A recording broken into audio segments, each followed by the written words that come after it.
Will Smith say, "Oh, my government's trying to kill me in Russia. We call that Tuesday."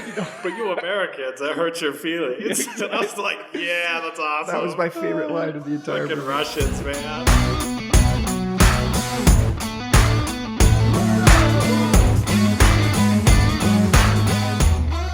Welcome to the What's Our Verdict podcast. Today we're going to be talking about Gemini Man. But first, this is JJ Crowder, here with my co-host Javier Ortiz. What's up, nerds? And Ian Anderson. Some shit. That will always be funny to me. I hope you know that. I'm glad you enjoy it. I mean, I'm probably the only one that does. I feel awkward every time I say it.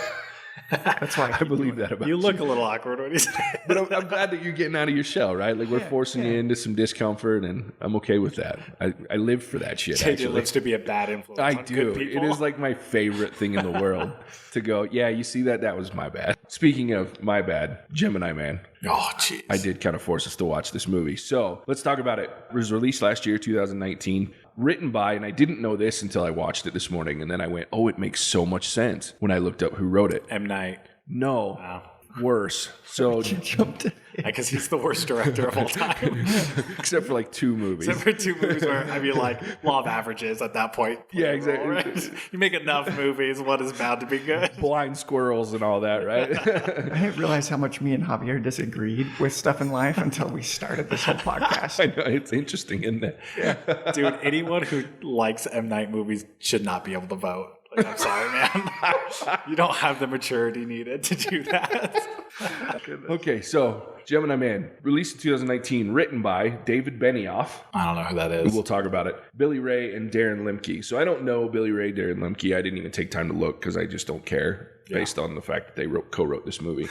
But David Benioff is one of the writers of Game of Thrones. Oh. This is one of the men responsible for season 8 of Game of Thrones. So I went, oh shit, I get it now. I never watched that show, but I've heard very disappointing things about season 8. When they ran out of book, when they got past the books, it was on Benioff and Weiss to write content. And they didn't. You can see David Benioff, at least, his content. I pray that season 8 of Game of Thrones was not as bad as this movie. It was close. Oh, jeez.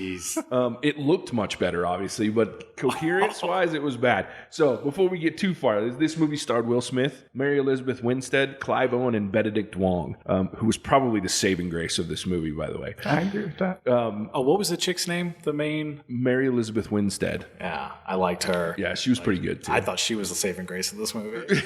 Yeah, I thought it was Benedict Wong.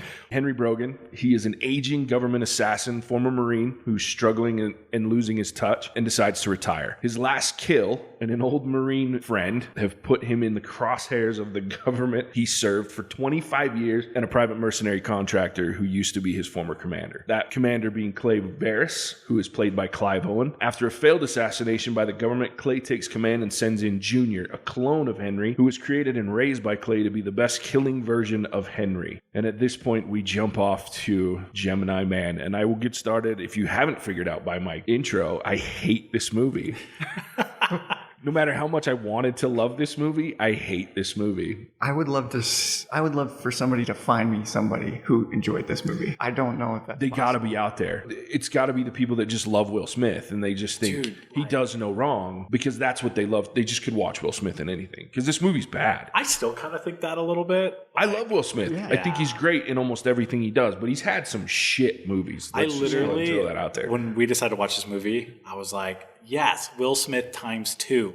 This is going to be the greatest movie of all time. Addition by subtraction. Yeah, exactly. Except it turned out to be Will Smith and then not Will Smith's lips. Yeah, well, as I was watching this, my wife was like, at least the face CGI isn't as bad as Tron. Fair. I was like, that's a really low bar, but yeah, that's true. But it was very reminiscent of Justice League, right? Like, I was like, shit, it's Superman. Yeah, with I was like, Henry Cavill. You assholes didn't figure this out from Superman? Like, And I just think that they're trying too hard. And here, okay, let me just go ahead and say what my biggest problem with this movie is. That the storyline and the idea behind this movie is cool as shit. Yeah, that's what I thought. Like, even back last year when the previews were out, I was like, this looks great. The story looks amazing. Right. And then I noticed that I went back and watched some previews this morning after I watched this movie because I had to see. I was like, when I watched the previews, I was like, I really want to see this movie. It's got to be a pretty decent movie. I watched the previews and Junior, the younger Will Smith, never spoke in the preview. And when he doesn't speak, he looks like a young Will Smith. It's not terrible. But as soon as his mouth moves, I'm like, oh, you lost me. I cannot focus on anything. It looks like that commercial from the Super Bowl where the dude's mustache did the worm. That's what it looks like to me. It's like, that's not a real mouth, and I know it, and I can't see anything else.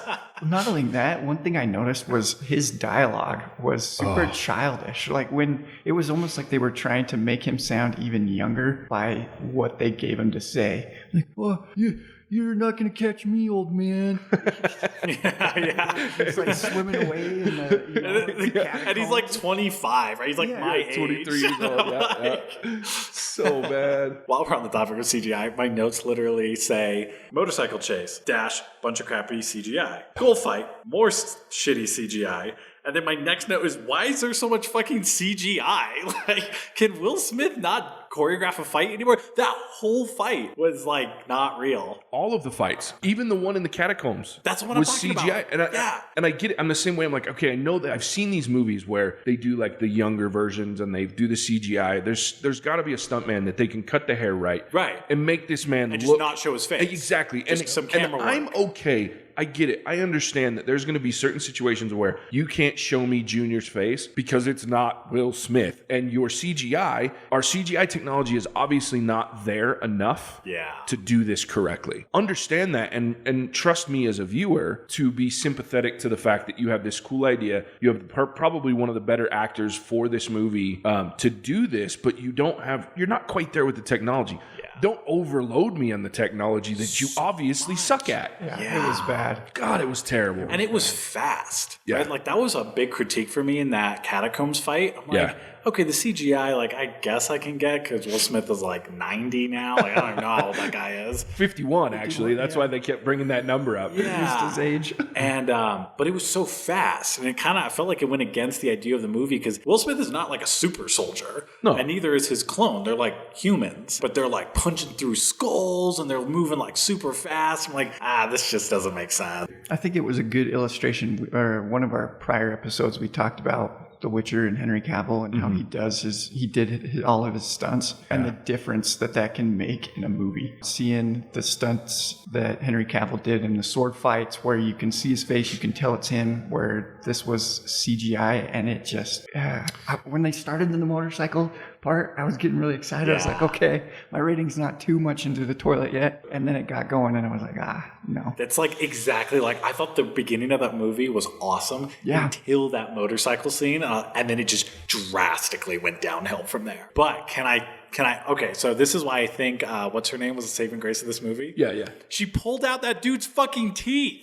Yes. Dude, that was the most badass thing I've ever seen, ever. Yes. That was wild. I agree. So I have a note here. I was like, I just put LOL. I love that she pulled his teeth. She just hands them to Will Smith. Not like punched his teeth out. She like surgically removed them. Yeah. Root and all.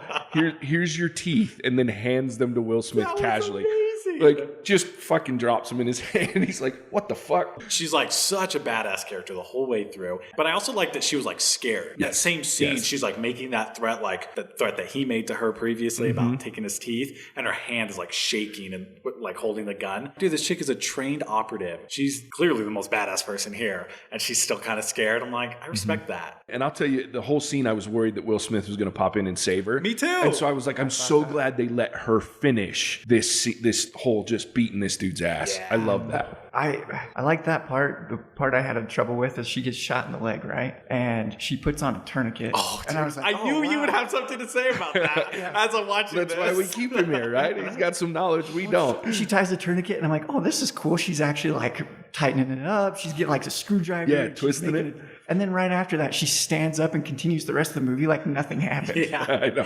After being drug into the building, like Dude, she like had to Army be of Two style. She's like shooting behind her. I love I felt like this movie reminded me of a video game. Like that's what it reminded me. I was like, this is real life Call of Duty. Like, This is awesome. Bandage up that leg and you're back in the fight, man. Not to mention, okay, so this brings me to the next topic. When they come running out, and it's just the two of them, right? And she gets up, they're ready to shoot. He's telling her how to do it. And they walk out into this army of heavily armored soldiers. Double kick the doors down, right? Like that's the part. Yeah, and he tells her, look, you have 2 kill spots. You have the neck and the eye. And they don't miss a single fucking eye. Yeah. I'm like, it's that fucking big. It's a walnut. And they're not armored at all. And these heavily trained Gemini folks can't hit anything. And she's like a desk we're back to jockey. She's like surveillance. They must have all been Germans from 1917. Oh, absolutely. Or stormtroopers in disguise. I mean, their uniforms look like painted black stormtroopers, shitty outfits. I mean, it was terrible. When Will Smith was giving those directions, like, here are the kill shots. You set ice spike. I'm like, what the fuck does any of that mean? That's like, true. I half expected her to be like, what are you talking about? I mean, I laughed because I was like, why volleyball? Yeah, you said of all the sports. I'm like, first of all, what is she like distracting them for you? Like, I don't understand I didn't the know reference. What the setting and the spiking meant. Like, yeah. I heard it and went, okay, so he referenced, I get what he's meaning, but what's she doing to do that? I'm pretty sure he just told her to kill people. Yeah, well, I thought it was like, you hit them anywhere, and I'll hit them in the neck. And maybe that was it, and I missed it. But I don't think that's what was happening, though. It didn't look like it to me. It looked like she was thumping him just as good as he was. Yeah, she totally was. They're pinned behind this corner. He nails a couple of dudes in the eye or in the neck, one of those two, from like 200 yards away with like an AK-47. Yeah. Like, this is insane. Okay, can I tell you, though, how much I love that he shot the one dude hiding behind the wall in the foot? Yes. Shoots him in the toes, and this dude leans out, and he gets popped in the eye. That was another one where I was cool. like, this is a video game, Oh, dude. Like, I've done that in video games. I know, me too. I see his toes. Shoot him in the toes. He stumbles forward. Just takes one to the head. I absolutely adored that part, though. But it was one of very few things. Let's talk about this battle in the house. In this house fight, like, there's grenades going off. There's gunfire. It's batshit crazy. They run out on the roof, and these motherfuckers are standing on their neighbors, standing on the roof going, what the fuck's going on? Are you shitting me? Right? And like, I realize they're in Colombia, right? No, and you're in they should be trained in Colombia. Like, gunshots, okay, we leave. Exactly. We don't hang out on the fucking roof. These people cannot be that stupid to go, I'm sitting here in my bikini, let me see what the fuck's going on. There's smoke and gunfire pouring out of this house, but I want to watch. Shut the fuck up. You'd be laying or hiding or doing anything other than going, what's going on, guys? I don't know, though, because I thought about that, and, like, I have a really, like, low reaction to things. Mm-hmm. Like, I watched a motorcycle get hit by a car, and I, like, watched it for a second. I was like, oh, man, that sucks. And then it didn't occur to me, like, I should go help, right? So, like, I wonder if they're like that, where they're like, oh, man, that's crazy. Like, oh, wait, I should be running, type of thing. See, I was kind of opposite with this.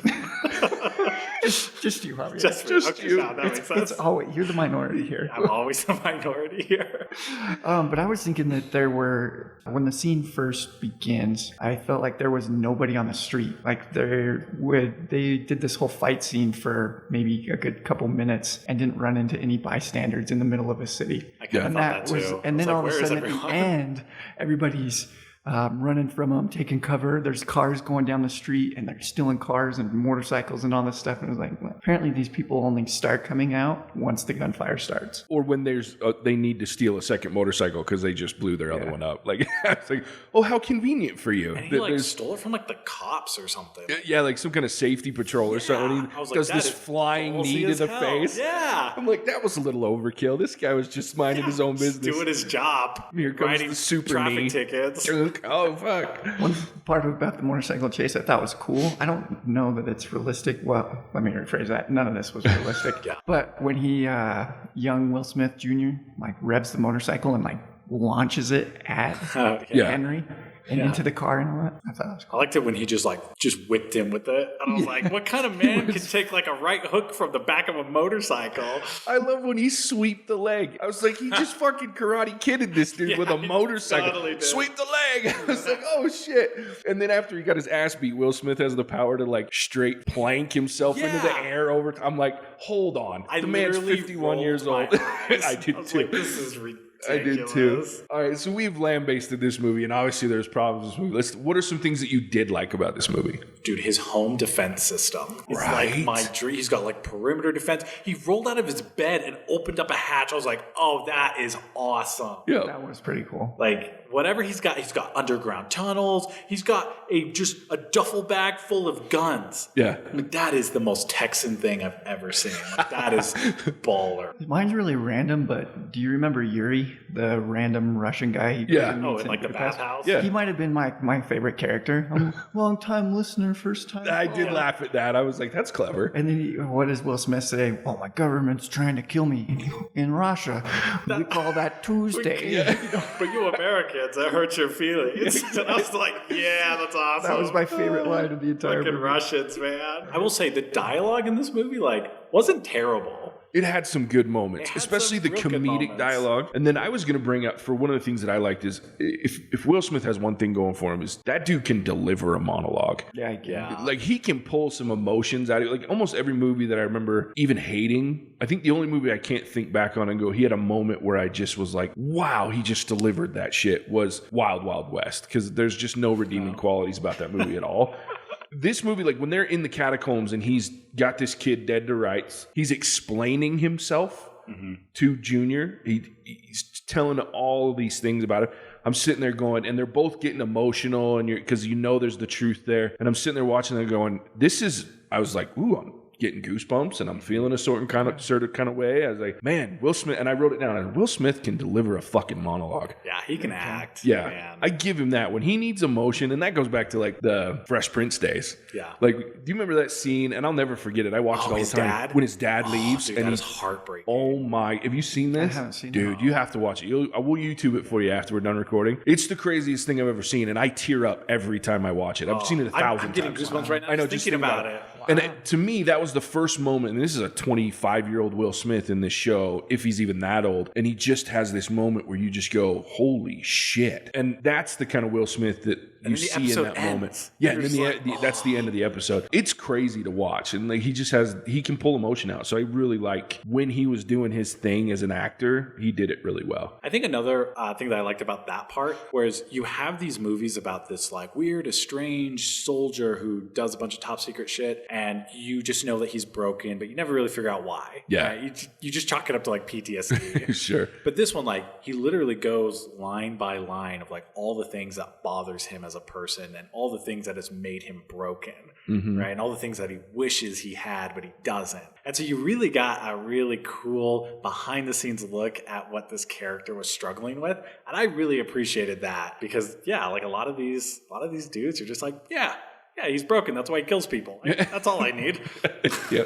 I did like that it did that too. It kind of gave you a backstory to it. Another thing that I liked was Will Smith. Every once in a while, I feel like he would throw these nuggets of wisdom in random spots. Like, for instance, when him and Junior are in the van and he's trying to tell Junior, like, you can be anything that you want to be. Like, you don't have to live this life. Like, get out now while you can. It's like, what am I going to be? A doctor, a lawyer? And he's like, no, a husband or a father. All these things that were like taken away. Yeah. And it was just kind of one of those like, that's a really good like life lesson point. Thanks, Will Smith. I'm with you, and I love that he did that. Another one that I wrote down that really hit me was this, how real he was. So he's sitting there, and she just got done pulling this guy's teeth. And then, so they have this moment, and I think he asked, do you trust me? And she's like 99%. And he goes, that 1%'s a bitch, isn't it? And I was like, God, that's a great line. I was like, because how many times have you said, yeah, I'm 99% there, but that 1% sometimes is more powerful than all the other 99, right? So I was really impressed with that line. And there was some really good lines like that throughout. No, yeah, I really liked all those lines. If I can jump to the overall plot for a second, though, like it really seemed like they pitched this movie to Will Smith with just like a trailer, like, yo, younger you, and you guys fight. And he's like, dope, let's do it. And then they got like 3/4 of the way through this movie and they're like, oh shit, how do we like finish this? And then because like at the end they throw in another little bit younger Will Smith who's like stronger, doesn't feel pain. I'm like, wait, what? If you had him the whole time, why wouldn't you send him after the old Will Smith. Why would you send Junior, who like has all this like emotional baggage, and then and I just did not get that part at all. It was like a proving ground for Junior. It's like poetic, without it there wouldn't be a story. No, there could still be a story though. Like you send him and Will Smith like kills this Will Smith guy and takes off his helmet. He's like, oh shit, there's another Will Smith. I got to find out who's doing this. And then boom, he confronts Clay Veers, and then there's Junior, and he's like, what the hell's going on? And Junior's like, yo, like, yeah, what is going on? And then they both turn on him, and we have that final scene. Like, I just wrote a better movie. I like where the yos started coming in. I was just waiting for an Adrian. Yo, Adrian! That just did not make sense. It just really seemed shotgun ending. Like, I guess this happened. I don't disagree with you. Like, I told Casey when I got done watching it, before she left for work, I was like, this is another case. Like, there's a movie called The Passengers, Jennifer Lawrence. And Chris Pratt. Yeah. And the movie is very well acted. If you haven't seen it, I recommend it, but it's really weird. Like, if you let me know, I'll tell you where to start the movie from and then go back and watch it from the beginning. It was an editing problem. If they had edited this movie differently and showed the last 20 minutes, stop at 10 minutes left in the movie, then go back from there and show how they got to where the movie started, this movie would have been probably one of the best movies I've ever seen. But they chose to do it linearly from front to back, and it did not have an impact on me. I just like, well, this is boring. This movie was similar to me. The storyline was so epic at its core, but they just didn't do it right. They just didn't pull it off because there were more ways. And I feel like that whole diatribe was to say that I feel like they wasted Clive Owen. Oh, yeah. Clive Owen, I love Clive Owen. And I think he's done some really terrible movies, but when he's on, he's such a good actor. And I wanted this character to be less angsty and angry and be more like Clive Owen in The Inside Man, where he's just calm and like knows exactly what he's doing. Got it all figured out. Yeah. And if he had done that, like I think what you're talking about, Javier, that whole silliness of you have in the wings the perfect killer, but you're using this because you want to see if this project will work out. You don't need him to go up against himself to figure out if this is going to work out. You just have him in the wings. He's your perfect killer. You've raised him the way you want to raise him. You can continue at that point. You see that he's beholden to this guy until he meets Will Smith, right? If he'd never met Will Smith, we didn't have a problem. Like the main antagonist was his own undoing in this movie. And that was just so weird to me. Yeah, I didn't like it because to me, I was like, for me to be afraid of a villain and go, that's a great villain. In this situation, I need him to be smarter than that. Because he's a moron. Yeah, he was so stupid. He's just all about go do it, get it done. And yet they have a scene in the movie where he's trying to get Will Smith, the actual Henry, over his fear by drowning him. Yeah. That's a sick fucking intelligent man that says, I'm going to get you over your fear by doing that thing to you. But then he rushes in with all this weird shit. I feel like the military has some rules around drowning and killing and then reviving your own soldiers, right? Like, yes and no. Oh, jeez. Educate me, because now I'm interested. Now I'm trying to think, but I know there is, I'm going to misspeak, but I've heard stories where they will actually drown you and revive you so that you can understand what it's like. And so when you're going through that, you know how to fight it. I can't remember what position it's some special forces bit, but yeah, they have medics on stand where when it's coming to the water. That can't be 100% success rate, right? Like, you don't bring everyone back. Oh, well, I mean, you're really just pumping water out of the lungs. Like, it's once you lose consciousness. Yeah, there's a long time actually in drowning where you're alive, but you don't know it because you've passed out. Oh, this is horrifying. That's Both why drowning and the military, now horrifying. Yeah. It's not like they go and drown. Well, I mean, it's not the same thing. You just throw them off a fucking boat and say, good luck. Get off the bus at basic training, they just like waterboard you real quick and bring you back type of thing. Like the tear gas. Like in basic training, everybody goes through and gets tear gas. You got tear gassed? Yeah, I got tear gassed. How was that? It was not nearly as bad as I thought it was going to be. It was actually kind of hilarious, like after the fact, because you see everybody that's got like snot and tears and just all this gunk coming out of them. Wow. Nobody looks good. Wow. I can't even imagine. There was some dumbass in high school that sprayed pepper spray in our hallway, and I thought someone was fucking trying to kill me. And I just walked through it an hour later. I was like, what the fuck? So you say you got standing in a room with that shit. I'm like, fuck you. Because they make you like breathe it in. But then once you get out and into open air again, it clears up pretty quick. It's not like pepper spray where it's stuck and you've got to wash it out to Okay, so how much would I have to pay you to let me tear gas you? I don't know. It wouldn't be overly too much. No? I Like could 50 make some bucks? money off of it again. Yeah, because it's not that bad. I mean, it's not fun. But that's probably not $50 worth. Where would I even get tear gas? I don't know. Going back to this movie, there was one point I wanted to bring up too, and tried to get like a little more deeper where possible. But one thing that I was curious about is you have a clone of Will Smith, and part of the movie, Clive Owen, what's his character? Vargas, right? Yeah, Clay Varys. Clay Varys. Varys. Yeah. Clay Varys mentions how he gave Junior everything that Henry didn't have by giving him a loving and supporting father. And I was kind of under the impression that I feel like what made Henry the main Will Smith, the older one, as strong as he was, is he had to go through all this emotional crap, all these difficult hardships. And I feel like usually people are forged in the hardships rather than made stronger by avoiding them. So my question is, don't you feel like Junior would have been, in a sense, not necessarily like a weaker, but like a not as mentally tough, mentally strong version of the Will Smith character if he was held back from having to go through a lot of the difficult things that Henry, the main character, went through? Yeah, and I think you see that too. He like right after he meets Will Smith, he like breaks down and like confronts Clay and everything. So yeah, I think that's a really good point. But the whole time they keep saying that Junior's like this stronger, better version, and then I didn't even see that. It was hard for me to get on board with that.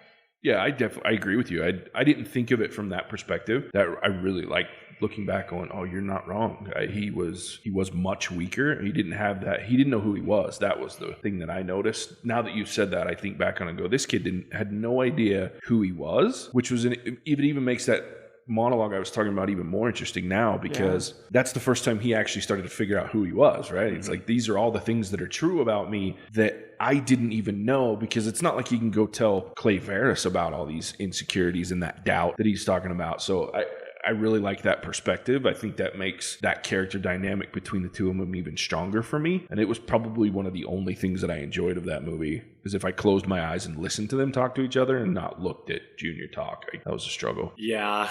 I also think, I'm not sure if I loved or hated the fact that they just really glanced over the science of cloning. Yeah. Because at one point, that one chick was like, yeah, all you need is like a surrogate mother and some DNA. I was like, oh, I don't think that's true. Yeah. That's a gross oversimplification of the process. But like, I also don't appreciate movies who try to like explain science in detail. And it's like, no, what are you guys doing? Like, I'm not here to take a science lesson. Just get into it. So I don't know. Jury's still out on that one for me. Yeah, it was. They definitely took it in some weird, because the Russian guy did the same thing in a way, because he was talking about the cloning, and he brought up the lamb or the sheep that they cloned years ago, and he indicated that Junior came first. I was like, whoa, hold on, what? Yeah. So they started with human trials and then moved on to it's like they perfected trials. this with a human before they got the sheep kind of right. Wait a minute. So there was a weird throwaway line that I was almost distracted by the long-time listener, first-time caller comment that I almost missed it. But yeah, interesting movie. So to wrap up, let's give our lovely little synopsis, how we feel. Would we watch it again, and what do we rate it? First of all, I will never watch this movie ever again. You couldn't. Part of it's because I was so disappointed, because it's Will Smith, it's Clive Owen. I love them, and I love so many movies with them in it, that I was just so disappointed. The other big piece for me is I wanted so much for this to be successful, because I love the idea of the movie. So I just can't it makes me sad to see it wasted. I'll never see it. I give it a 5. The action was entertaining at times. I just could not get past the CGI visuals and the amount of ridiculous, weird shit that happened in this movie. So that's me. Yeah, the plot line didn't make sense. The CGI was not good looking. The acting was pretty okay most of the time. I think I told you guys that I would have given 1917 a 2 out of 10. So I'm going to give this one a 3 out of 10. It is slightly better than 1917, and I will not watch this movie again. Yeah. In the same boat. It's not one I'm going to watch again. I'm not glad that I watched it the first time. It's difficult to rate because I just don't know how low to go. But based on how I've been rating movies, I'd probably give this one about a 3, maybe 3.5. I think that's fair. I can't argue with it. So I think we have like an average of like a 3.5, 4 out of 10. Yeah, and that's only because I probably overrated this movie just because I have a hard time with the 10 scale rating. I was a little surprised at the 5. Like, Yeah. Okay, so 50% of movies are worse than this, huh? I think it was one of those things where I gave it a 5 because I feel like if I closed my eyes and just listened to this movie, I might like it more. Yeah, The visuals distracted me so much I couldn't handle it. I bet you'd like it even more if you put like earplugs in and closed your eyes and That watch could this be. movie. Or I'd probably like it even better if I just watched a different movie. I think Javier was right. You have to stop it right before the motorcycle chase. Yeah, just watch like It's 20 like a minutes short of it. story. That's fair. Yeah. And just use your imagination for the rest. Exactly. These guys are badass. There's a lot of killing. We're done. And speaking of being done, we're going to wrap this episode up. Our recommendation is don't see Gemini Man. Read the Cliff Notes and be done. Bye-bye now. Bye.